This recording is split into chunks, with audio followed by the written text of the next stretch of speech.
Welcome to Mission Evolution Radio Show with Gwilda Wiyaka, bringing together today's leading experts to uncover ever-deepening spiritual truths and the latest scientific developments in support of the evolution of humankind. For more information on Mission Evolution Radio with Gwilda Wiyaka, visit www.missionevolution.org. And now, here's the host of Mission Evolution, Miss Gwilda Wiyaka. They walk among us, the silent sufferers of abuse. How can we tell if a child, friend, loved one, or associate is enduring abuse in silence? If we do uncover hidden abuse, what do we do about it? Mission Evolution Radio TV show is coming to you on the X Zone Broadcast Network and the X Zone TV channel, divisions of Rel McConnell Media Company, with studios and corporate offices in St. Catharines, Ontario, Canada. With us this hour to broach the disturbing topic of abuse and those that suffer from it is Dr. Jennifer Gardella. Jennifer is a survivor of domestic violence. She's now on a mission to educate both victim as well as their friends, loved ones, and family members on the signs we all need to listen for and how to take action. In her new book, Domestic Violence Awareness, Listen for the Whispers of Abuse, Jennifer shares her story as she educates readers on this very important topic. Her website, jennifergardella.com. Jennifer, thank you so much for joining us on Mission Evolution. Oh, well, thank you so much for having me and bringing light to this critical subject. It is critical. Absolutely, it is. So, what's your educational background? Well, let's see. Back in the day, I got a bachelor's degree from Fordham University, where admittedly I majored in the fun of New York City. As I aged a little bit into the adulting world and wanted to get a master's degree, I did so at Rutgers University in educational statistics. And then a few years after my last daughter was born, I started in and completed a PhD program at Rutgers University in educational statistics. Interesting. And so, with that background, I understand you're a survivor of domestic abuse yourself. I am. What role did that play in shifting from your main area of study into going into this? Well, actually, the story is even a step more complicated than that, as I started a social media consultancy as soon as I graduated with my PhD. So I wasn't actually practicing in the world of educational psychology or statistics.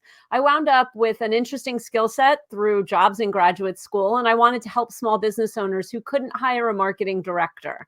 Interestingly enough, I started my consultancy within days of meeting my abuser online in the world of online dating, built my business while living in that abuse.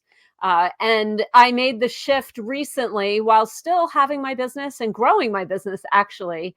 I realized a need that the information had to get out there of what I had learned during my healing journey with what domestic violence, domestic abuse actually is. What we typically only look for is physical violence, but all of the emotional and psychological pieces of it where abusers torture their victims. We're living in a complicated world, aren't we? And particularly with online media, online dating, social media, that sort of thing. How did you get out of the abusive circumstance? My story of escape is really interesting. COVID had just started, and my abuser and I knew that the home was no longer healthy with everyone. It wasn't healthy beforehand, but it was getting unhealthier by the minute. It was like a pot of boiling water about to burst. And I had decided that I was going to spend some time away. I was lucky in that one of my daughters was attending the University of Pittsburgh, and her apartment in Pittsburgh was actually empty. Her friends were quarantining with their families, and Wi-Fi could get clicked on. So we all decided that we would go there for a couple weeks and just to relieve some pressure in the house. What wound up happening is what I consider to be the most remarkable part of my story is on the way to Pittsburgh, my two daughters, who are both college age, said to me that they knew that we were being abused. They were scared to death of ever going back to the house. They knew I was being abused. They had done a lot of research, and they basically said, "Mom, we can't go back there." And so it was my daughters that got me out. Wow. So were you pretty much unaware of it or in denial of it until they brought it forward? I was, because one of the tactics that abusers use is they convince their victims that it's all their fault. If Mhm. you would just lose weight, cook better, clean better, make more money, pay for more things, I wouldn't yell, cheat, scream, rage at the family all the time. And I was caught in what's called a trauma bond, which is where he had convinced me that we could have a great relationship and a very strong relationship if I got my act together and just kept trying harder. And so, also, what had happened to me, I was never slapped across the face, I was never kicked in the ribs, but there were significant physical issues in the relationship, which were, I had actually buried them. So significant physical incidences like what? Like being pushed around the kitchen. So if I was doing the dishes and he needed to get to the garbage can underneath the sink, I was pushed over. If I wasn't hitting well on the tennis court, balls were launched at my chest, causing bruises. If he was cleaning up and needed boxes to go out to the garage, they were launched at my head. If I was, oh, stop that, you just hurt me and hit me, I would be laughed at. Again, I never considered those to be domestic violence because I didn't there were no broken bones and bruises. I didn't have the caked on makeup covering a black eye. There was none of that. And so a lot of the bruises that I had were hidden and most of them were psychological. So Jennifer, what made you vulnerable for this? Did you have some history in your childhood of abusive situations? Yeah, I don't really talk about that a lot yet because I'm still finding the right words. There was a wounding, though, in me, which my trauma therapist and I explored and healed in detail of just never being enough for someone, being a people pleaser. You have to do this for people to love you.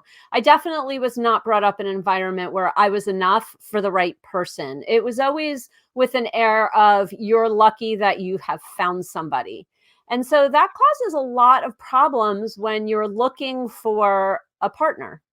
And in me, I went looking for a big man on campus. And so that is who I found in my abuser. And it was for all of those reasons. I needed to attach myself to someone who was successful and a big personality and all of that in order to be fulfilled in life. I wasn't enough. So you mentioned that you met online. Is this correct? We did. Okay. And you didn't get any indication from your communications online that there was a problem here. No, because I didn't know the signs. And that is one of the tenets of my mission is in bringing this work and talking to people like you who are giving me, the ability to amplify my message. There were signs at every single step of the relationship from the minute that I saw his profile online, and I didn't know what I was looking for Mm. when you to weed out an abuser. So would you mind sharing some of those signs? Absolutely. So there's two critical pieces in the beginning of any relationship with an abuser that victims need to look out for. The first is something called love bombing. The abuser is doing things and saying things to hook his victim in and make the victim believe that he is the best thing on the planet for her. So there are big romantic gestures. You'll hear things like, I like to hold hands and walk in the rain. You'll hear about how he just wants to build a solid relationship with someone, even though you're also hearing that every other relationship has always fallen apart. So there's this love bombing phase that there are definitely contradictory statements made, but then also, here's the kicker, every single one of his exes was crazy. That is a sure tell sign that you are dealing with a not so healthy individual, and it is time to get out. Or not even get in? Exactly, right, good S- point. So you said she needs to notice, but this can be male or female as the abuser, yes? Absolutely, and when I first started my advocacy work, I actually hit up against some criticism right away where people said to me, "Please remove gender from this situation because this can happen." 25% of men 33% of women, 50% of the LGBTQ community are all, suffer from domestic violence. So I am very well aware, and thank you very much for bringing it up earlier in our conversation, that this can really happen to any gender or sexual orientation. I am only comfortable talking about it from my perspective because I believe that what men experience and what those in the LGBTQI plus community experience is very different. So as I kind of steamroll forward with my mission and vision here, I do look to partner with other people who can speak to those other gender-based experiences as well. Right. It is very different, isn't it? It is. Yeah. Yeah. So, what is the motivation behind the abuser? I mean, they're finding a mark, they're finding a victim. Why do they need a victim? What's going on there? That was the most confusing part of my healing journey, is to understand exactly why does he do this. In fact, there's a very famous book out there on domestic violence called Why Does He Do This? And it's the big question that everyone has. And it was explained to me masterfully by one of the counselors that I worked with. What typically happens with an abuser is that early on in his life, there's something that happens. Fighting at home, mom may leave, parents get divorced, and no one is caring for his emotional space. And we all know that no matter how tough and rough and tumble a guy can be, they still at a very young age need to be loved and cared for emotionally by their parents. And if that's not happening and there's chaos and confusion in their world, they don't have the power to stop it. At the same time that is going on, he's also seeing in school this concept of bullying. Now, in the case of my abuser, he was too good of a child to know that to just start lashing out in school, but he saved it all. And what happened was, because his emotional needs were never met, he had significant wounds from childhood that he never healed. And believe it or not, and I know this is going to sound crazy, they then look around in their adult life and just want to put everyone in pain. They don't want to solve their problems. They don't want to heal. They don't want to be internally happy with themselves. They just want everybody to be in pain. And I did hear on countless times from my abuser, "Welcome to my world." Mm. In other words, passing on the glory. Well, it's Right. time we're going to have a station break. Jennifer and I will return very shortly, so don't you go away. This is Mission Evolution, www.missionevolution.org. Why can abuse be so hard to spot? With us this hour discussing the hidden signs of abuse is the author of Domestic Violence Awareness, Listen for Whispers of Abuse, Dr. Jennifer Gardella. Jennifer, why? Why can it be so hard to spot in ourselves or in others? That is a great question. So one of the reasons why is because we as a society don't get involved in other people's relationships. We say things like, he's a jerk, she chooses to stay with him, or it's none of my business, I'm not getting involved. And instead of realizing that our friend, loved one, colleague is actually living in what is known as domestic violence. So that is one of the key pieces, is we choose not to get involved because we don't think it's our business. How much does it have to do with normalizing the abuse all of us have suffered and not even recognizing it? Absolutely. Many of us were raised by narcissistic parents. We've had abusive teachers. There's bullies in schools that are never handled. And we just let this kind of go on in the world. And instead of teaching and empowering our children, I believe it should start at a young age. But also, if we've missed you when you were younger, certainly empower you no matter what age you are to stand up for yourself and say, I don't want to be treated like this. I have boundaries. But the first thing is developing the ability to recognize that it's wrong in the first place, isn't it? It absolutely is. And one thing that came clear through my healing journey was the phrase, love doesn't hurt. So love should not hurt. Even a friendship should not hurt you. Yeah, we can all get into scuffles. We can have fights with our spouse. A friend and you may disagree on a topic, even with your own children, right? You're never going to agree with everybody 100% of the time. But if someone is always out to win and in the process always putting you down, and especially in your primary relationship, if you're always reduced to tears and you don't even know why, That's abusive and it needs to stop. On the other side of the coin, if we have suffered abuse growing up, but then project that onto our current relationships, can't that also go the other direction and make a mountain out of a molehill? Yes, and that is why if you grew up in a situation that wasn't particularly healthy, you're actually entitled for services through your local domestic violence center, which I think is a really important point to bring up to people. Regardless of where you suffered abuse in your life, get help and heal. You'll feel so much better, and then you won't project things on to relationships and probably ruin many of them. Hurt people hurt other people. And so we need to stop that. That's part of the cycle that we absolutely need to solve. How can a person recognize if they, because a lot of times it's kind of stuffed into the unconscious. If we're young enough and we can't deal with it, we just stuff it. So, how can a person start to recognize that indeed they might have been subject to abuse growing up? So, first of all, if you are walking down that path, I applaud you for doing the work. It is hard work and hard to be able to say and look back on your life and just realize what went wrong, right? We all want to believe that our parents did the best that they could, or whoever was raising us did the best that they could, including our family members and our community members. If you look back, though, to your early beginnings and something doesn't feel right, or if something truly has never worked for you in your adult life and you don't know why, it is worth it to sit down with any sort of mental health professional. And there's so many options out there today, and really think about what's going wrong now and where that possibly could come from. I'll be honest with you. This is not fun work to do. But when we do it correctly, we walk out the other side of it with a much more clearer picture of who we are and a much better way to live our lives. We're happier, we're healthier.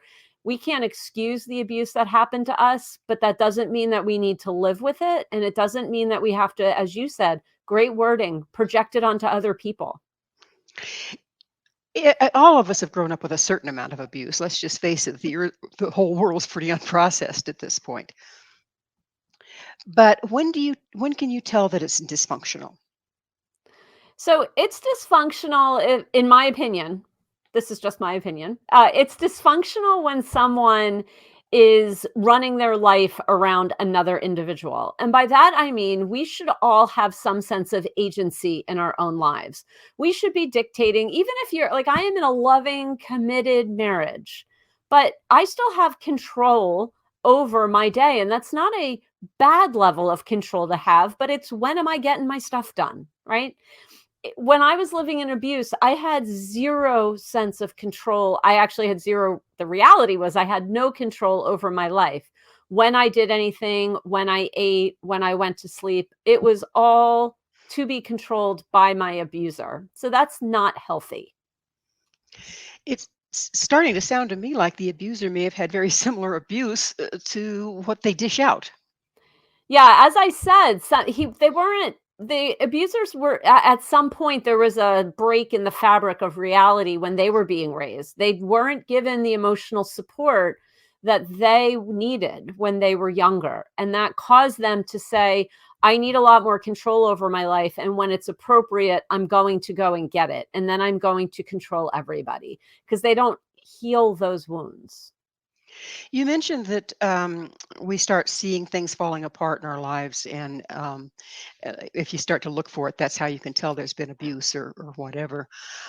Is it like the same scenarios repeat, and we're the common denominator? Absolutely. In fact, when I was on my healing journey, the common denominator is existent for the abuser as is for the victim. We tend in our lives to find what we know and to create what we know. So I used to continually hear from my abuser, I don't want this kind of drama and screaming in my life. But He was the only one in the room screaming. I wasn't even allowed to speak most of the time. So they create, and I had this with my first wife. I have done this with every girlfriend. Okay, what's that common denominator? It's you. But also same with the victim. I had a lot of work to do on me. The reasons why, I was driven or threw myself yet again into the arms of an abuser, that level of control in my life was something that I had known as well. And that was all I knew. Someone not only had to take care of me, but I wasn't capable of taking care of myself. Interesting. Okay. So recognizing both sides is very useful, right? Critical and Yeah, painful to do. no doubt. So, what was your healing journey like while you were still being abused?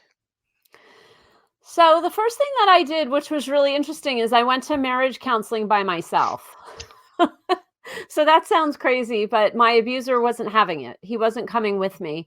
And I actually found my way to the office of someone that I'm still very close with. In fact, I'm going to a Christmas party with him on Friday night, this weekend.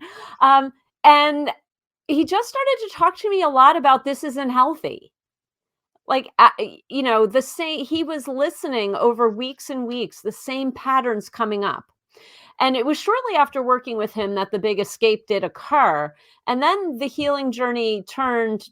I was no longer living with my abuser. However, I was suffering from what's called post separation abuse. And this is when the abuser goes completely insane and has lost control of the victim and believes it is their right to terrorize their victim. I escaped over 3.5 years ago. I'm still being harassed. So, the So anatomy of a stalker, right? they never let go. They don't have the ability. They believe that they own you. And so then the post separation abuse that I was living in, I did a significant, you asked me about my healing journey. That's when the significant healing journey started. And I contacted my local domestic violence center and got the help that I needed.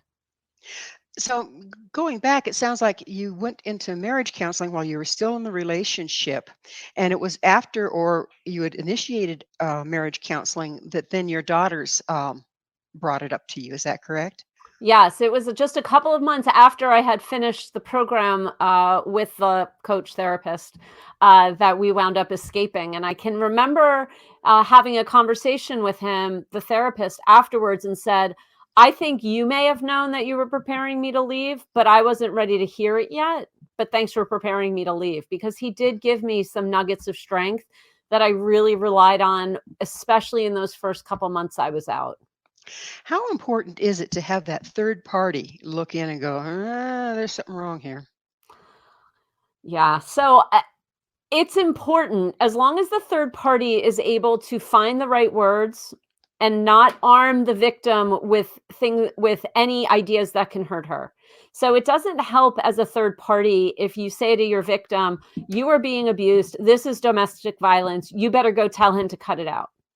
Because all that abuser is going to do then is make sure that he further isolates the victim from whoever is trying to get involved.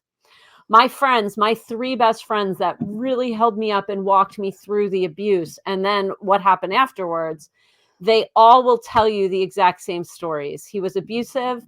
They tried to do what they could. They didn't feel, even to this day, that they did enough. And that's part of the work now that I'm doing, is teaching people how to do enough so that victims have what they need to get out and get out safely. So, if you're an outsider, what are the first signs, or what are the signs you're looking for, or what are the signs you see and then recognize as someone that's suffering in silence from domestic abuse? So, what you first tend to see is what I talked about. You're hearing from the friend, loved colleague, loved one, that they are always being whisked away on vacation. I don't have time for my life anymore. Oh, I'm going to spend the holidays with his family. Nothing in the victim's life is suddenly important to her anymore. And she's getting completely sucked up on into his life. And then you'll hear a variety of things for her. She may be gaslighting is such a big, I'm actually glad that it's being used so much in today's world, because we're all becoming used to it. It's becoming part of the normal conversation, but he'll start to have her question her own sanity. So you'll hear her say things like, he's yelling all the time and blaming me. Or he claims that I'm lying. He claims I'm causing drama. He claims that I got that story wrong. And then you'll hear things like, I cleaned the house all weekend and he still screamed at me because I didn't mow the lawn. I don't have access to money. These are all very typical statements of what type of, that abuse is taking place. Another really good one, he decides what car I'm allowed to take in the morning. He makes sure that I go to the gym and demands that I go to the gym every day. Whatever it is, you hear the control that the victim is living under. Well, it's time for us to take another commercial break. Jennifer and I will be right back to continue this very important discussion. So please stay there. This is Mission Evolution, www.missionevolution.org. To tell or not to tell? This is Mission Evolution, missionevolution.org. With us discussing how to expose domestic abuse is Jennifer Gardella. Her website, jennifergardella.com.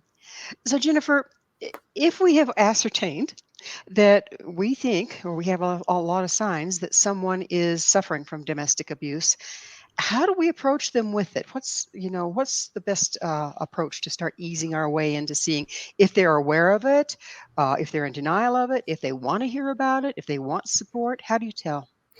Yeah, good question. So the first thing that we want to do is we want to make sure that the victim knows how important it is that we are there to listen to her, right? But you want to also start to fact gather. So a really great line that you can use is, I'm hearing things that I'm uncomfortable with. I'm here for you. Can you tell me more about that? And every support person needs to decide how they're going to say those words and what they're comfortable with, and how the victim is going to respond, right? You know yourself the best and you know your victim well. I can't tell you what the whiz bang formula is going to be to get out, to get anyone talking, but keep them talking. If a victim is talking to you, that is huge. And then you need to figure out what your victim needs. Does she need resources? Does she need this episode, right? I mean, I do a lot of podcasts because I believe that the more that the word gets out, the more chance we have of victims having the resources that they need to hear it. Maybe you see a post on Instagram. You can see there's a variety of content out there that you can very safely pass along to her. And so make sure that it's just not you that's saying, hey, this sounds like abuse. Make sure you got some stuff behind you to back that up. So that's a really important part. And if you're stuck, the 1-800, the National Domestic Violence Hotline here in the United States, as well as every local domestic violence center, has a free hotline. I actually work now on the one that's local here to me in Philadelphia. And we are here to help support individuals find the words on how to talk to victims about this. Again, it's not, oh my gosh, you're living in domestic violence and I would never put up with this. Why are you putting up with this? That's going to put your victim on the defensive. It's going to make her seem like she's doing something wrong. She already knows that she is doing a ton wrong because her abuser makes sure she knows that every single day. So don't give her any more to feel that she's doing something wrong. But the trick is to get her to resources. Local domestic violence center can also help her safety plan. This is an invaluable resource. She probably is going to open up to them more than she would to her friends anyway. And if she is being hit, if she needs safety planning, pack a suitcase, leave it at a friend's house, whatever those parameters are going to look like for her, a domestic violence center can walk her through that. And then just make sure she knows that you, aren't really sure how to help her all the time, right? Many of us haven't helped a survivor out. And so make sure that she knows she can keep the suitcase at your house. If you have a spare bedroom or a couch, make sure she knows that it's open to her and her children at any time that there's an altercation where someone's getting hurt. Let her know that her safety and security is your priority and that your resources are at her disposal. And then you kind of have to let her sit with it. There's the key, right? Patience. So there's also a phenomenon where a person just wants to complain about their circumstance, but they have absolutely no interest in changing it. How do you tell if you're enabling that? So With domestic abuse, there is a level of shame that brings a heaviness to a victim. So, like I said before, it's natural to have squabbles with your significant other. It's natural, maybe you want your person to make more money, be a better father, be a better wife, take the children more, go on a fancy vacation, whatever it is. When you start to hear about that level of complaining, that's not domestic abuse. Domestic abuse and domestic violence occur over time. There's an escalating pattern where the victim is, as I say, dragged slowly into hell over time. And so you'll really be able to see or hear what is domestic abuse versus someone that's just complaining a lot. Does the perpetrator tend to start to isolate their victim? And if so, what are the signs of that? Yeah, so isolation is a really big part of domestic violence. The abuser doesn't want the victim to have anyone around her. And the reason is because then other people won't see the abuse and won't comment on it and won't try to help her out. So, what this looks like is we're going out to dinner with his friends, we're spending the holidays with his family. Suddenly, her people are not as important. I wasn't allowed to see my friends often, wasn't allowed to spend holidays with my people. It was very isolating time for me. And then what my abuser started to do is my kids started to go to college, he would actually make fun of me for wanting to go and visit them. So that was further isolating that, or further trying to isolate me from even my own children. Do they have a reality, a sub-reality, if you will, that what they're doing is right and normal, and they don't want you exposed to others that might hold a different reality? Yeah, I think that's a good way to say it. Their reality is that they know best. And I mean, there is a mental illness component to this in the abuser. We often don't focus on that because abusers don't get help. So we're really not sure what all of those mental issues look like. But they definitely have a built up, grandiose version of themselves. Some use the word narcissist, which I think is a pretty dangerous word to use. But, that inflated ego, and what they see in their victims and really everyone else is that everybody else is pretty insignificant and useless in the world. The abuser is the one that has the trumped up ego. You mentioned that the abuser won't go for help. Is this pretty much across the board that they have no interest in changing? They have absolutely no interest in changing. Now, I always caution people and say this. There's very little research in this area because we need abusers to study in order to get research out there. And they aren't volunteering. Huh? And they're not volunteering. And here's a bigger phenomenon that goes on in the world of trauma healing is a couple that presents to a therapist who need marriage counseling. If the therapist believes that he or she is dealing with an abuser, they may not be willing to help the couple. There's been a lot of anecdotal, but still enough cases where an abuser can't hide the abuse and it does come up in therapy, and the therapist obviously blames the abuser and the abuser goes in crazy and will ruin the therapeutic practice, will ruin the reputation of the doctor. And it actually is kind of dangerous to victims to go into that situation with their abuser. So there's a whole swarm of issues that go into knowing exactly what's going on in the abuser's mind. So any challenge to their reality can amp up the domestic violence. Any challenge to the reality, any challenge to their vision of perfection. So if their child comes home with a bad grade, if their child quits a sports team that the abuser wants that child to be a part of, if anything happens where the children don't look perfect, that's a reflection on the abuser. The abuser tends to go completely insane and the abuse just gets ratcheted up. So is there a way to slide out of the situation before confrontation? I mean, is that what you're looking at? You're gonna have to slip out of here before you set your boundaries. Yes, I would say early on, had if I had the wisdom to know about things like boundaries, or if I had boundaries, if I listened very carefully to his stories of his past, and if I looked at the isolating behavior that he was deploying in our relationship, I would know that I was dealing with someone who was just going to continue to escalate that behavior. I remember the first time I was screamed at to the point of my ears ringing, and walking away from that conversation or that screaming, not really sure why I had been screamed at or what I had done wrong. And I wish at that point, rather than think, well, I'll behave better, which was what I was thinking, I wish at that point I really understood that this was abuse. That it was about him and not you. Exactly. Yeah, yeah. So, when you're dealing with an abuser, how can you tell they're escalating? So it starts to feel more and more uncomfortable over time. So again, it starts with the love bombing, which feels fantastic. You think you have found your Prince Charming and James Bond all rolled into one person. And then suddenly he starts to question things that you do.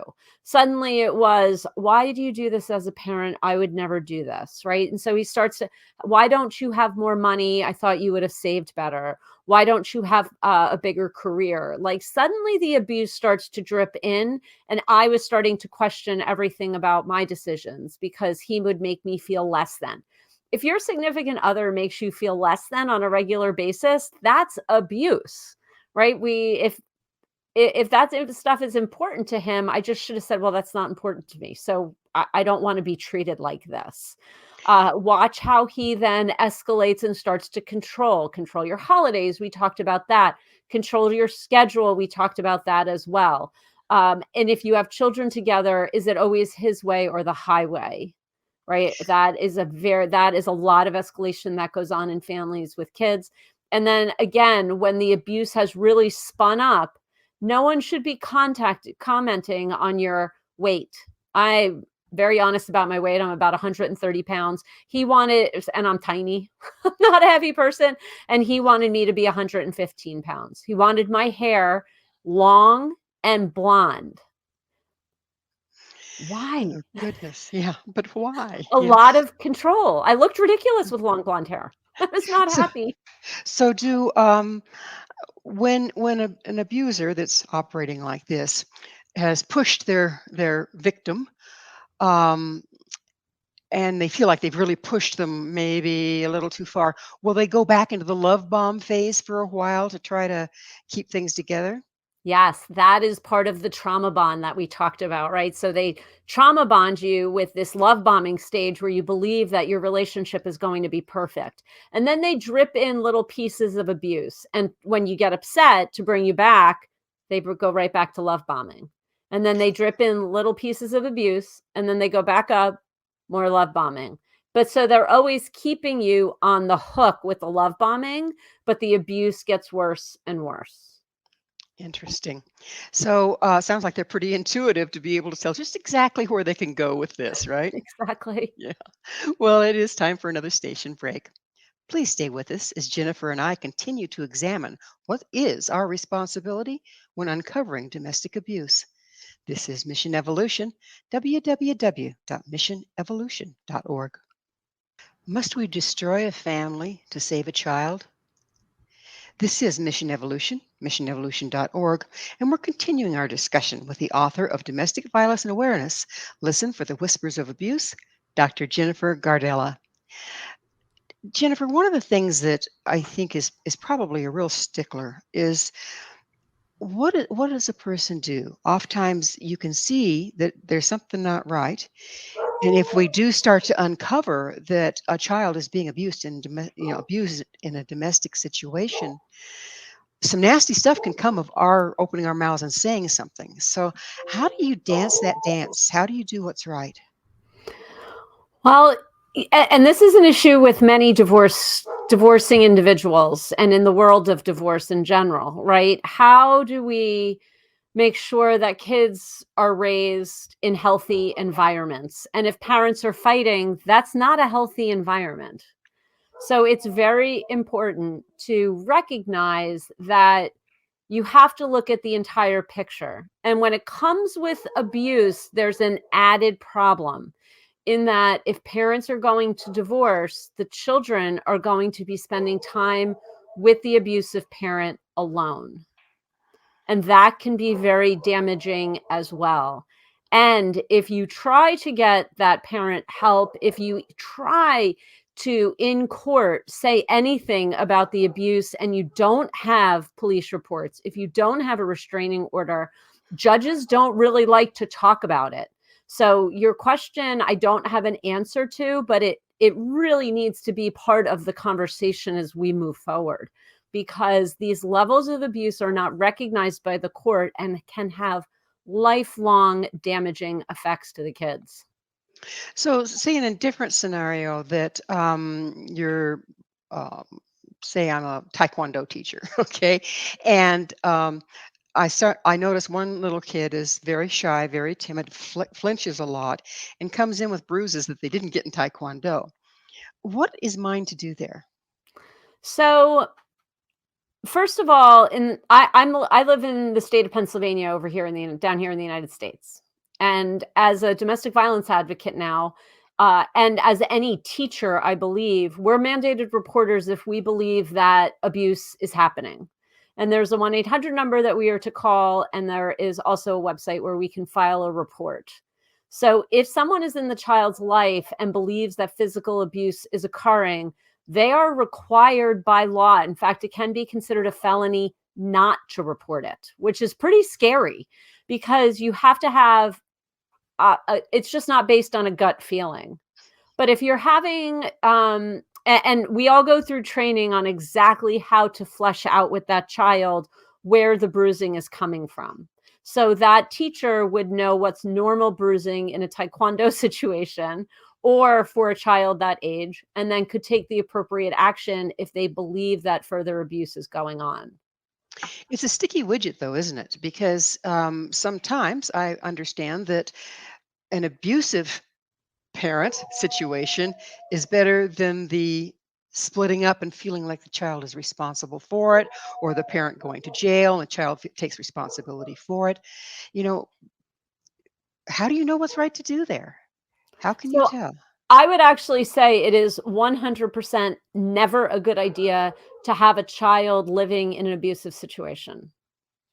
That'd pretty much be my take, but there is the other argument. Yes. Right, exactly. And again, the worst case scenario would be a child living alone, splitting custody time with with the abusive parent. So that would be, I guess, worse. But you have to trust, I believe you have to trust your gut. So when I started working on the domestic violence hotline at my center, I had to go through a lot of training. And, one thing that I have learned in navigating this particular situation, because I have had to call the child line in Pennsylvania before during this time when people have disclosed to me that children are being abused, they ask you, do you believe that the child is in imminent harm? And do you believe that it's going to happen again? So maybe if that Taekwondo teacher, sees abuse over the course of several months, maybe it's one time. Maybe they've also witnessed the parent in the parking lot, grabbing the child and throwing the child into the car. Here's what we need everyone doing. Same with adult victims. We need eyes on. So parents, teachers, other parents, teachers, instructors, coaches, they all need to have eyes on a situation that they believe is dangerous to a child. Now, what's the difference between a layperson, just a neighbor, and of course a professional? It's the same way in my state that if I was a massage therapist and I saw bruises, I would be mandated to report them. But what about a layperson? Where does the responsibility lie there? Well, again, what we don't want to do is we don't want anyone running to the abuser and saying, cut it out. Not a good idea, right? What we want to do is find either the other parent to discuss the situation with. That would be fine, in my opinion. We want to almost leave the abuser out of it. And again, here are my famous words. This is what I'm seeing or hearing. Can you tell me about it? I want to help you and your child. Or don't even give any specifics. Just say, hey, can we talk? I'm not comfortable with this. And just see what happens. More than likely, if there's abuse going on in the household, you've just opened up a portal of communication that that parent is craving. They now have you in their corner to help them sort some things out. And if a neighbor or is willing to do that, oh my gosh, that is what we need out there. We need an army of those people willing to help our victims. So, what steps should a layperson take as far as reporting to the authorities if they feel that they're not getting anywhere with the other parent? The other parent's in total denial. They're still seeing the signs that the child is suffering from abuse.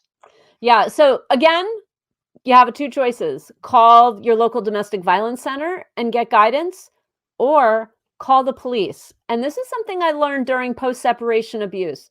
When you call into the your local police department, they don't need to take a formal report that then they march over to the abuser's household with and, you know, arrest anybody.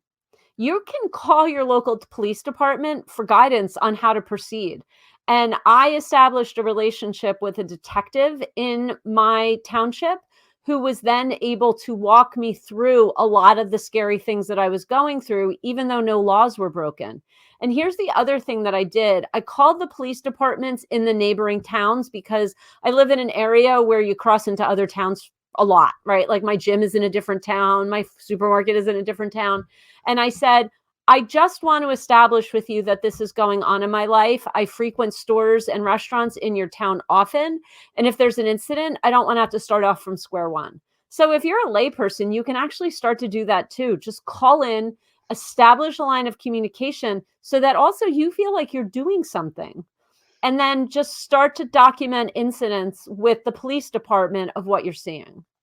So And that when the other parent decides to come to their senses or whatever, then there's that history recorded to back them up. exactly. And the police did tell me I was being stalked and harassed at my gym.